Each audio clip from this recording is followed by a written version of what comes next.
see you competing again soon. You know, how are you and how were you approached to get involved with this quintet? You know, Ant Evans actually asked me. He's part of the UFC Fight Pass crew, and you know, we've been trying to set up a couple of different grappling matches, one in the UK, one in Russia, and they kept falling through because I had other obligations. And this is enough time out and an interesting enough thing to bait me in to get involved. It's definitely unique, and I love that. And compete is something that I love to do. I do it every day in the gym when I'm in town, and so it made sense. And you know, today earlier we found out your first opponent is Sakuraba himself. Yeah. Talk a little bit about that and what that fight means to you, or that match means to you. That for me, you know, Sakuraba was my favorite fighter when I first got into the sport. I had a 2-hour VHS tape of Sakuraba and all his crazy stuff he was doing, double, you know, flying chop hands and undressing the Gracie family, you know, one shoulder at a time. And probably my favorite fight of all time is when he fought in Heroes and, you know, was rocked and kind of out of it. And they stopped the fight and shook him back into bounds, and he came back and won. So, guy's incredible. I think he and I both have 19 submissions, which is close to the record in all of UFC, WC, Strikeforce, and Pride combined. So for me, this is awesome, man. It's a dream come true. I was shocked to be inducted in the Hall of Fame the same day as him, and now we get to compete together. It's pretty awesome. When you look at the format and you see the possible people that you might be grappling with, some guys much larger, I mean, talk a little bit about that. I mean, does that excite you? I mean, you could be lining up against Barnett himself here in one of these matches. Is that kind of neat? Yeah, that's an awesome perk to this thing. I mean, it's happened throughout my entire training experience where you're going against big guys, and it's kind of a tit for tat. You know, you give up speed on one side, you've got strength on the other, and it really comes down to technique, to be honest. So, especially guys like Barnett, who's definitely a technician, a scientist when it comes to submission grappling, and BJJ, you know, comes from a wrestling background as well. It's interesting. You know, you want those matchups. I do, at least. You know, I'm in pushing myself every day as a guy that loves the sport and that's mentoring other guys and doing other things on top of it. So to have something to focus on and have all these possibilities is exciting for me.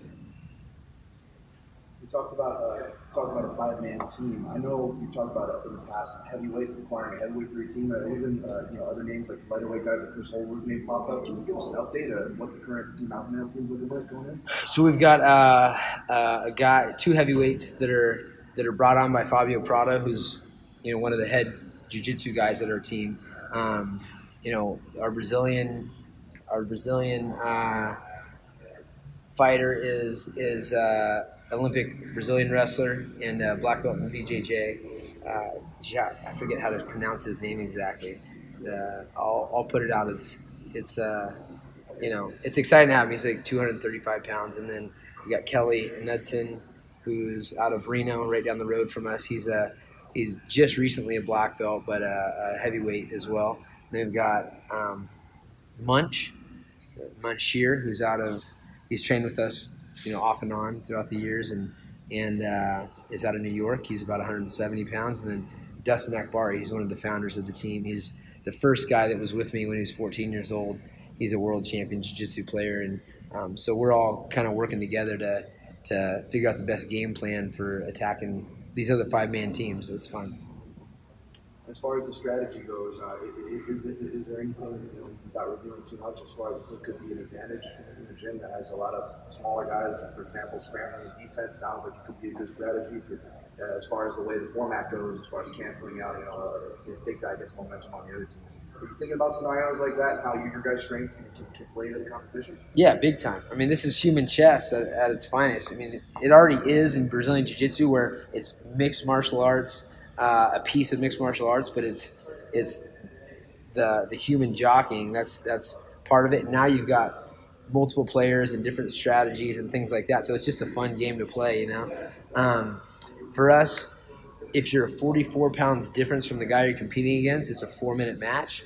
So that plays into it. Not getting submitted or getting a submission in 4 minutes can be something that is difficult or easy depending on how you're looking at it. And then you may want against a bigger guy an 8-minute match. I know that I have a gas tank and a strength that can sometimes match those guys, but getting a guy tired and fatigued, most submissions happen towards ends of matches when guys show a little bit of weakness. So it could play either way. If you're within the 44 mark, as far as weight goes, you're at an 8-minute match. If you're at a 4-minute match, then you're, a bigger weight discrepancy, but it all plays into it. And we've got submitters, we've got guys that are going to go for the kill, so I like that. Do you think the last man standing and the fact that you might be fighting with these bigger guys, I think that's what's really going to resonate and grab the Americans that maybe aren't that familiar with the grappling matches? Yeah, I think so. I think it's the drama of the whole thing. I mean, there's suspense. You don't know who you're going to go against. You don't know who's fighting next, what matchups you may or may not see. There's so many possibilities. That is going to be enticing. You've got some guys that have really been established in the mixed martial arts game, that are really established in the BJJ game. So that in itself is pretty interesting. And there's already these worlds that have their own built-in fan bases, and people that really love the sport are going to want to see this. When I saw Quintet, when they told me what it was, I went and watched, and I was like, oh man, this is so interesting. I was hooked. Right. As far as gyms and stuff, have you caught wind of any other gyms that are interested in future quintets? And if so, or if not, are there any MMA gyms or well-known gyms that you think will do well, or you would want to see enter future quintets? Just in California alone, you've got AKA, you've got Dom's camp out in San Diego. You've got the Diaz brothers. They could put together a good team with Nick and Nate and Jake and Gil and those guys. There's a lot of guys. I mean, I could see this thing taking off. And for me, moving into retirement from mixed martial arts is more about being able to focus on other things and saving my brain. That's what we're selling. We're prize fighters is punches to the head.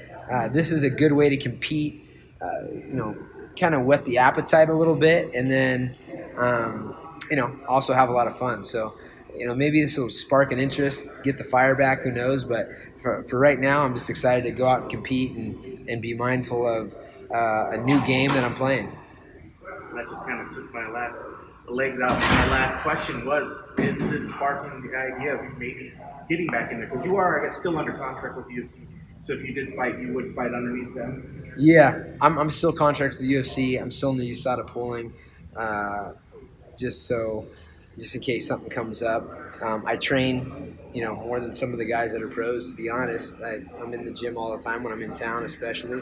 And, I wouldn't put it past, jumping back in. I know that I've watched throughout. I've been a student of careers like guys like Randy Couture and Tito Ortiz and Henderson's and these guys that fought well into their 40s. So I know it's very possible, and I would be a candidate because I live such a healthy lifestyle and I didn't take a ton of damage. But for right now, I'm just really enjoying doing what I'm doing, being a guy that's mentoring and doing business and doing entertainment and having a lot of fun. And this is definitely something I'm looking forward to. So they're still testing you, or just the possibility of still being No, tested? yeah, they test me. They tested me last week, Really? 6 a.m. Yeah. Wow. Yeah, that's the only thing is getting up early, but I just go right back to sleep, so it's all good. And one of the cool things about living your passion is being able to go back to bed when you want it. So what is it that makes it so hard for athletes? It's not as a negative thing or not, but to retire and stay retired. Well, there's a bunch of parts to that. I mean, first off, and this is a lesson for the young kids out there that have trouble paying their coaches and paying their managers and things like that. The margins in fighting are incredible. If you look at the average, I'm putting together, we have this MMA university that I have for my TAM guys. They can log in and get techniques and get knowledge and stuff like that. The average profit margin for the clothing company is like 4 to 7%. For the restaurant industry, you're looking at 17 or 7 to like maybe 20% if you're lucky. Construction's like 17 to 22% profit margin if you're a business doing big business. For the fight game, if you're paying your guys correctly, you should be able to hold on to anywhere from 65 to 85% of your winnings. that's a great business, you know, even though you're risking your brain, etc. It's also fun. It takes a long time to acquire the skills to get where you're actually world class. I was a world champion before my skill set was what it is today, or what it was when I retired. You know, there's give and take on that stuff, but you're looking at guys that take an entire lifetime to learn. There's still a lot to learn. I'm still learning BJJ and striking and all this kind of stuff. So you're at the best, even though you're a little bit older and the competition's different and things like that. Technically, if you continue to grow, so that's tempting. Also, it's like it's something I love. It's something it's easy to do. The margins are great. It's good money. So that's what makes it tempting. It's common sense sometimes where you have to stop, because I always make the analogy. I talked about it with Joe Rogan. It's like drinking beer. You know, you see your dad drinking a beer, and you're like, oh man, I want to drink beer with the boys. You know, when you're a little kid, and then you taste the beer, and like, oh crap. You know, but then you like shove it down because you want to be one of the guys, and then you start to like it, and then if you don't stop, it'll be a big problem. You know, so that's the way sparring is. It looks fun, and then you're like, oh, I didn't think he was going to hit me in the face, and then you're like, but I'm going to tough it out. Then you get better at it. Then you kind of need it. And then if you don't stop, you're going to get your brain smashed. So that's the way I look at it. Could I do some more fights? Absolutely. Could I do years of more fights? Absolutely. Would I maybe do some fights? Very possible. But right now I'm enjoying having my brain and having a good time. How long after you retired did you get the itch, the first time you got the itch to fight? Yeah, if you have. It's been a bunch of times at fights. You know, this is the best way to put it to someone that doesn't understand. And it started first with wrestling. If I was a wrestler in high school, I got a late start with wrestling in high school and in college. So, you know, I was doing it because I loved it, and no one pushed me into it. I wasn't one of these kids that got brought up from 4 years old wrestling, etc. It was like something that I was drawn to. If I walk by a room and the people are wrestling, I feel like I need to jump in. Like I just want to. That's like an animal that sees a fight and has to like run and jump in like a dog, you know? Some people have that, some people don't. And the fight game's the same way. So there's been times when you're watching a fight and your instinct is like, I got to get in there, you know? So that's happened quite a few times. But there's also been quite a few times where I'm watching a fight and going, oh my gosh, thank God I'm not in there. So it goes both ways, yeah. Do you remember? Geez, Darren Elkins, his big comeback fight, you know, he was getting hammered and just stuck it out. There's been a couple of those for him, and he came back and landed a big kick, and you know, he's the damage, so he had to get sutured up. But there's been quite a few where I'm like, you're sitting cage side and you're hearing thud and bump and snap, and you're like, that's right. How do you feel physically, like, since you're not training to fight and you've had this time? I mean, do you just feel better than ever having Yes. the break? I feel incredible, and my guys can testify to it.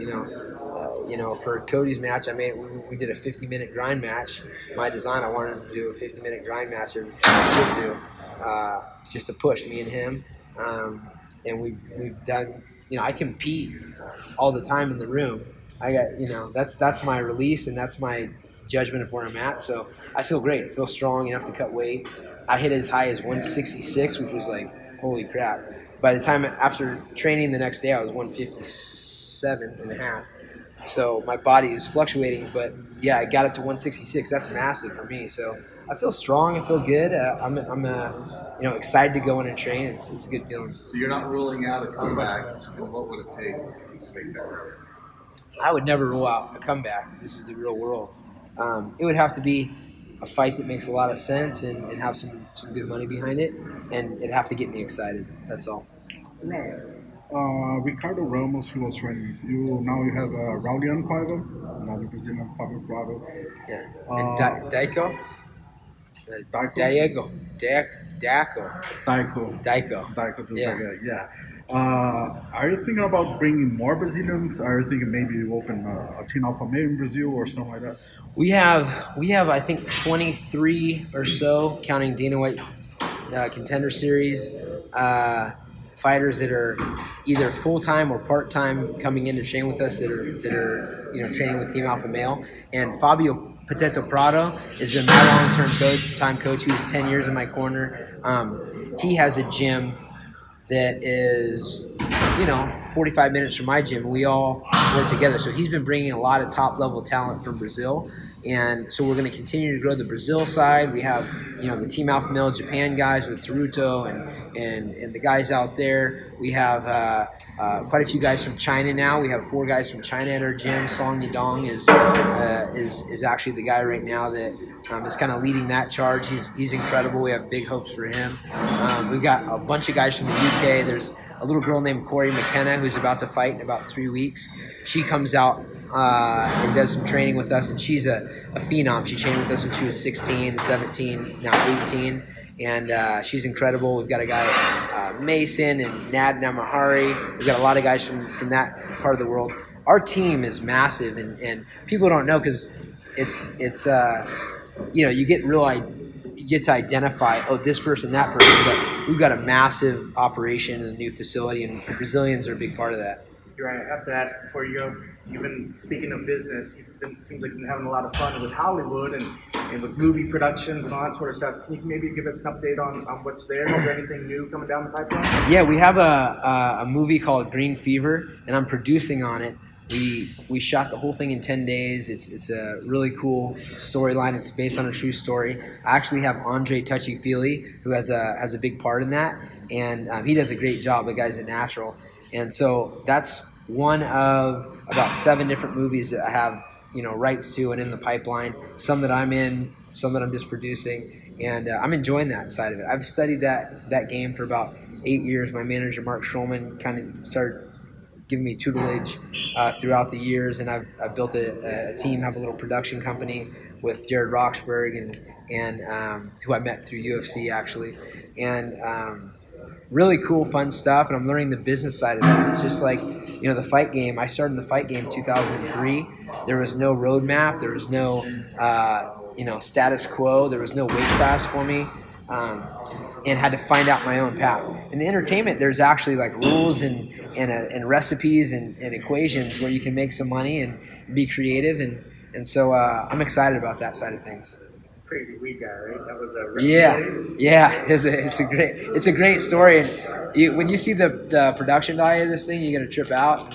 And I was happy to be a part of that whole process. And I've got quite a few movies in the pipeline that we're pushing forward with. And it's funny, Mike Swick's a guy out of Thailand who's getting into the same industry and about wanting to produce and be on screen. And we've talked a lot about it. And there's a lot of similarities to promotion and fighting and entertainment, and I like blending it all together. When I talk about entertainment, Sage Northcutt is currently free agent? Yeah, Sage is a free agent.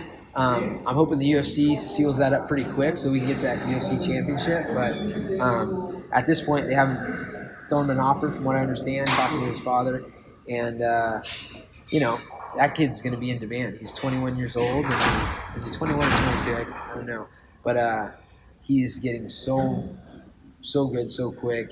He's a poster kid for everything. He's as real as it gets when it comes to what he represents, and I think people love that about him. He's kind of quirky in his own innocent way, and he's dangerous in the octagon. And with what he's learning, I really put a lot of time and energy into developing him, and to see how fast he learns and how his attitude is, I really think he could be a world champion pretty quick here. Does he really want Logan Paul? Yeah, why not? And Logan Paul, I know Logan Paul. I talked to Logan Paul, and Logan Paul's not against that either. I don't know if he Logan Paul made a statement about MMA, and he made a statement about Conor, and Sage was like, hey, let me know if you want these hands, which is... So what did you say specifically to him? To Logan? To Logan, yeah. I said, well, first off, I've known Logan for some years. I met him in LA. We had apartments near each other, and just as a little vacation work spot. And he's a wrestler. He came from Ohio. He took 5th in the state at 184 pounds. He is legitimately a combat athlete. Now he's doing the boxing thing to make money and squash beefs and whatnot. But he's a big athletic guy. He takes training seriously, and so he was talking about coming down and training with Team Alpha Male. 3 days later, I talked to him about that when he was in Paris, and then 3 days later, him and Sage started having words back and forth on the internet, and I was like, hey, hit him up. I'm like, hey, scratch that, you know? And I said, you serious about Sage? And he's not against it. Do you think he has a legitimate chance? Well, I'll tell you this much. I don't know. Against Sage, I would say, you know, Sage is obviously got a big advantage for this being his career and focus. But I was top 12 in the state of California. There goes California, Ohio, Iowa. These are some of the biggest states. I was top 12 in the state. 9 through 12 don't place. Then I went on to college, and I was top 12 in the nation. 9 through 12 is a tie. They don't place. Logan took 5th place in Division I in Ohio, which means he knows what he's doing. He's a big athletic guy. He really believes in himself. He's got that growth mindset. So I wouldn't count a guy like that out, but, you know, especially training Sage myself, I think it'd be pretty one-sided. But you never know. Self-belief is a big thing. And I know both those guys have it, and that's the first step to success.